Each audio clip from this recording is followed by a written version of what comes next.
pakiramdam. Ang maikling sambitla ay isang uri ng pangusap na binubuo ng isa o dalawang pantig lamang. Nagpapahayag ito ng matinding damdamin at kadalasan ay nagtatapos ito sa katinig na tunog. At meron mga halimbawa. Ang una ay ang ay. Ang ay isang pantig. Naku, ito ay dalawang pantig. Kung mapapansin natin sa mga pangungusap ay isahan at dalawahang pantig. Ang ay nagpapahayag ng pagkagulat o pagkabigla. At ang naku ay nagpapahayag ng pag-aala o pag-aalala o pagkabahala. At ang alay ay nagpapahayag ng sakit o hapdi. Ang yehi naman ay nagpapahayag ng tuwa o saya. Lagot, nagpapahayag ng panganib o kapahamakan. Ang mga halimbawa ito ay mga nagpapakita ng matinding damdamin ng nagsasalita. Next is panawag. Ang panawag ay matatawag bilbo pati ang mga ito. Maaari itong iisahing salita o panawag na pangkamag-anak. At meron tayong mga halimbawa dito. Ang una ay Ginoo. Ang Ginoo ay formal na panawag sa isang lalaki, kadalasan ginagamit bilang paggalang. At ang koy, informal na panawag na ginagamit upang makuha ang atensyon ng isang tao. At ang kuya naman ay ito ay panawag sa kapatid na lalaki o kilala na lalaki. At ang totoy ay panawag sa isang pwedeng nagngangalang totoy at pwede rin ito sa lalaking tinatawag. So, nene. At panawag na pwede rin sa panawag sa nagngangalang nene. Next is pahanga. Ito ay nagpapahayag ng damdamin ng paghanga. May mga halimbawa tayo dito. Una ay ang ganda. At ang gandang pangungusap ay nagpapahayag ng pahanga sa isang tao. Ito ay pangungusap na walang paksa dahil wala itong sinuno. Next is ang sarap. Nagpapahayag ng masiyahan sa kasiyahan sa pagkain. At ito ay pangungusap na walang paksa dahil wala itong sinuno o panaguri. Next is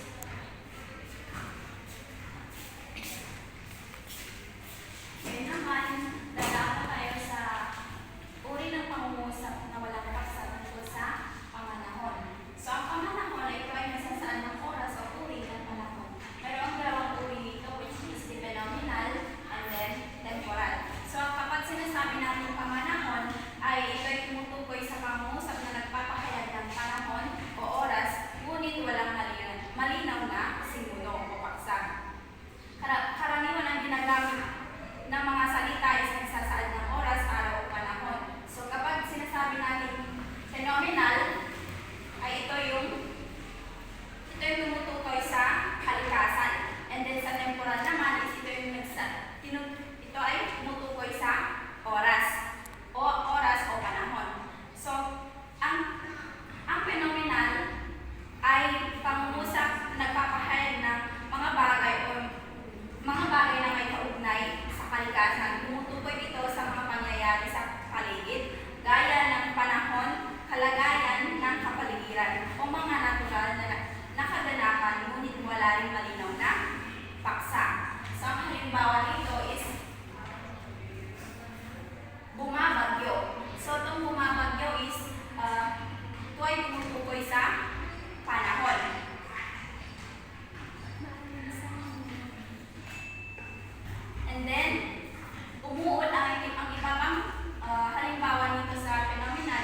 halimbawa nito is yung kakaalis lang niya. So wala itong paksa, pero alam mo na yung sinasabi niya kasi may kilos na kamakailan lamang natapos. Dahil sa kakaalis is alam na natin natapos na. And then dito, same din sa kakaligo lang kanina. Dito sa kakaligo ay ang kilos na kakaligo ay binibigyang diin. Walang binanggit na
Ang ating unang estratehiya ay ang tula-bira.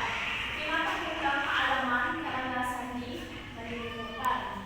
Ang paksang napili dito ay ang maikling sandila. Hahati. Ang hakbang nito ay papangkatin ng guro ang klase sa dalawa. Gumamit ng tela gaya ng malon na pantakip sa pamamagitan ng dalawang manlalaro. Isa-isa magpipit ng guro ang mga salita. Ipapakita ng guro ang mga salita. Halimbawa, ng maikling sambitla gaya ng naku, yeye, wow, aray, at. Ang ating unang estratehiya ay #tula-bira.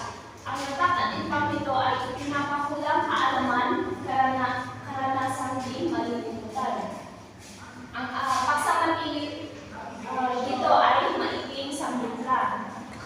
Hakbang, papangkatin ng guro ang klase sa dalawa. Gumamit ng tela gaya ng malong na pantakip sa pamamagitan ng dalawang manlalaro.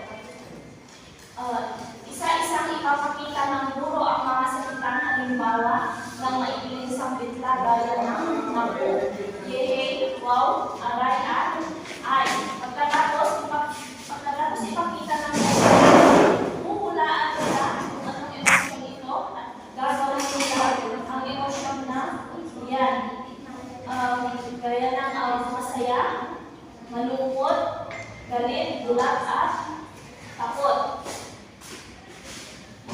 Magbibilang lamang ang guro ng 5 segundo pagkatapos ng 5 segundo ay dapat tapos na nila itong sa gawa at agad na maibaba ang malon. Pakita ko kung paano ito gawin.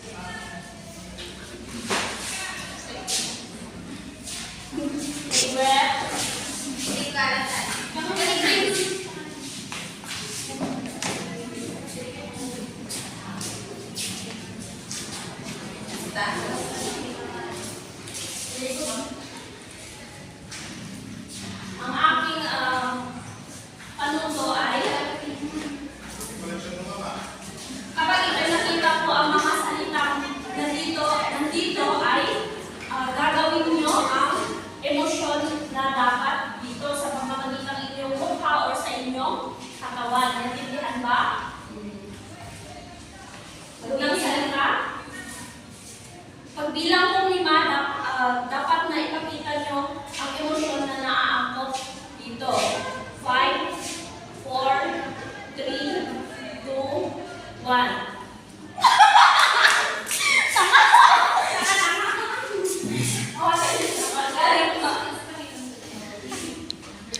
Tingnan natin kung tama ang inyong makuhang emosyon. Tama ba? Tama. Ngayon, pwede nyo bang gawin na may tunog? Wow! Yes!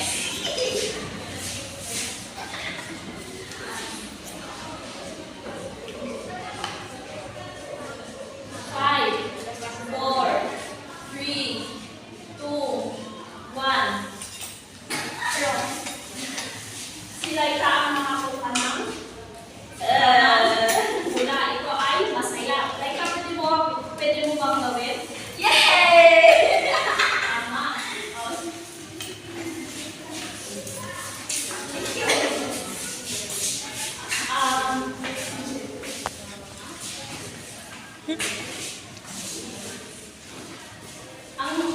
Ang tula-bira ay huhulaan nila yung mga may iba't iba tayong mga emosyon dito na pwede bang gamitin na ipakita sa mga bata. Sa parte ng demonstration at sa motivation. Ngayon, narito ang ikalawang estratehiya, which is the show and tell. Ang pag-uugnay ng mga halimbawa sa bagong aralin. So, ang hakbang, papangkatin ng guro ang klase sa dalawa. Magpapakita ang guro ng mga maikling video at tatanungin ng guro kung ano ang napapanood nila at isusulat ni guro sa pisara. Sa mga sagot ng mga bata, doon na sasabihin ni guro na yun yung mga halimbawa ng mga pamanahon na salita. Pamanahon na walang paksa. Pamanahon na pangungusap na walang paksa. So ngayon, may papakita akong halimbawa ng video.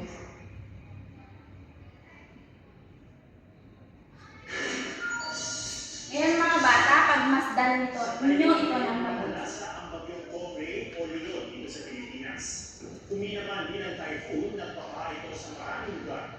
May mga tumiig na sasakyan. Ito naman, nabagsakan ng mga puno. Ramdam hanggang Robert Taiwan ang bagyo. Bilang mga lipad at mga nagpapaplano sa kanilang paunahin. Ngayon mga bata, ano naman ang napansin niyo doon sa video? Oo, yun ay nagbabagyo. At kung nangyayari ito sa atin, kung nararanasan natin ito, ano kaya ang ating mga reaksyon o mga masasabi kung tayo ay nandun sa sitwasyon na yun? Oo.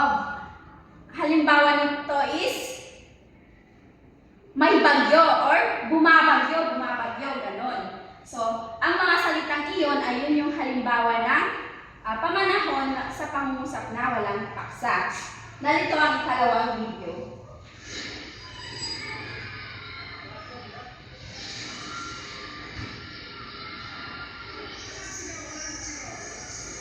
Nayamit ang lupa at pananampalataya ng mga taga-Mindanao at isang sis. Doon naman sa ikalawang video, ano ang napansin nyo? Oo, ito ay lumilindol. At kapag nangyayari ito sa atin or naranasan sa atin, ano ang kaya ang posibleng masabi ninyo kung meron tayo sa sitwasyon na iyon? Oo. For example, as yung sinabi nyo na, may lindol or lumilindol. So, ang mga salita na iyon ay yun yung mga pamanahon sa pangungusap na walang paksa.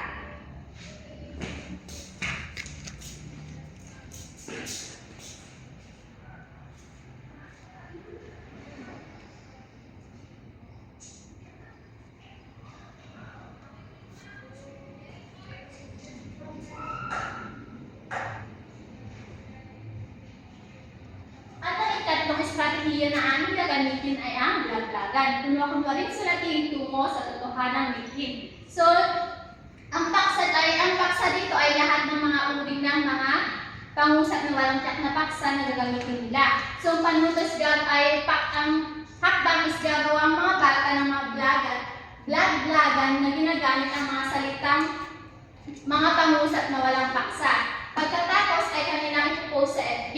So, meron din criteria sa paggawa, which is kanilang susundin, nilalaman, ang kalinawan at kawaskuan, at pinapaborito ng madlang o maraming likes. Doon kasi ipopost nila yung mga ginawa nilang vlog-vlogan sa FB, then paramihan ito ng likes. So, dito, gagawin nila dito sa assignment part. So, ito yung ipapa-assignment ng guro, which is gagawa sila ng vlog-vlogan. Kasi, dito din, di ba kasi hindi gumagamit yung mga bata ng cellphone. So doon pwede silang humiram ng cellphone ng kanilang magulang. At doon na, kasi ang mga bata is nalaindan na agputiki cellphone, nalaindan na Facebook on, nalaindan na TikTok. So parang ginagamit dito sa vlog-vlogan yung kanilang mga kanilang kasanayan sa paggamit ng cellphone. So, materials namin dito is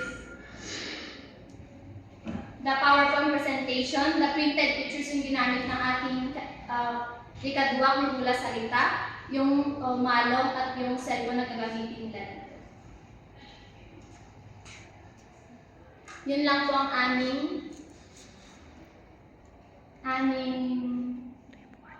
report. Thank you.